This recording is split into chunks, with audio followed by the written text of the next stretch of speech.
I'm Kevin Hirschner, and you're watching an excerpt from Scenes and Songs, the show that dissects outstanding movie and music pairings. Quentin Tarantino's Inglourious Basterds was released on August 21st, 2009.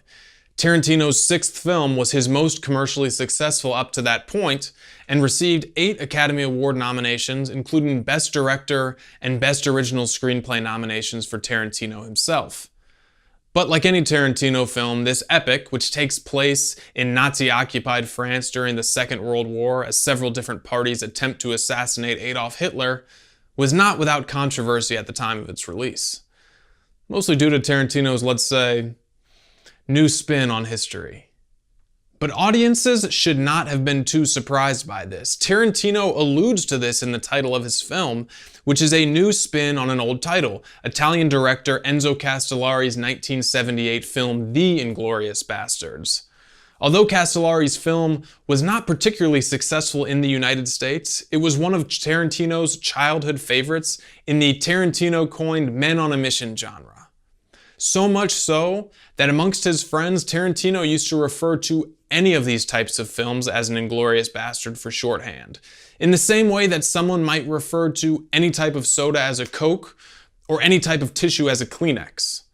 So Tarantino intentionally misspelled Inglourious Basterds to signify that this film would be his new spin on men on a mission films, World War II films, and frankly, World War II.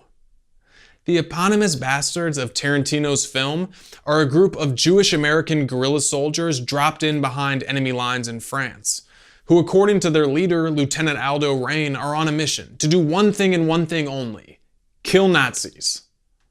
And although the bastards get the title credit, they are just one piece of the puzzle. The film itself is broken into 5 distinct chapters, and each of the first 4 chapters is centered around a different protagonist. Characters overlap and appear in each other's chapters, but the 4 storylines and characters don't completely collide until the 5th and final chapter of the film. A chapter that will see all of the characters converge on a movie premiere in which Hitler will be in attendance. While the first 4 chapters receive relatively equal time and treatment on screen, there's a strong argument to be made that the real heart and soul of the film is Shoshana, the lead of chapter 3. Shoshana is a young Jewish French woman attempting to avoid capture in her now Nazi-occupied country, and the first time we meet her, she is literally hiding under the floorboards of a house with her entire family. This moment takes place at the very end of chapter 1, which is based around the excruciating, almost 20-minute scene in which the evil SS officer Hans Landa interrogates a man he believes to be harboring Jewish families.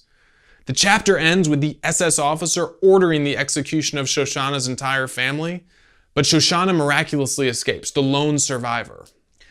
Chapter 3 picks up 3 years later in Paris. Shoshana is now hiding in plain sight, posing as genteel, living under an alias, and operating a cinema.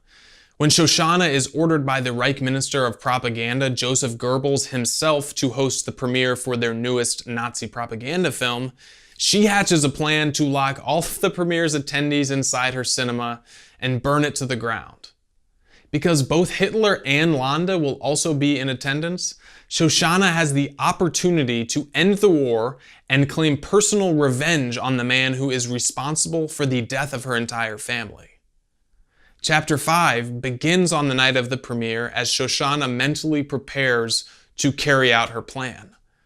In a film that is almost entirely made up of drawn-out, suspense-filled dialogue scenes, bursts of actions, and instrumental score, this scene stands out as unique. Instead, Tarantino allows the haunting tones and the brooding lyrics of the song he carefully handpicked for this scene to serve as Shoshana's inner monologue and prepare the audience for the film's grand finale. Thanks for watching this excerpt from Scenes and Songs. For full episodes, check us out on YouTube, Facebook, Twitter, Instagram, or wherever podcasts are sold.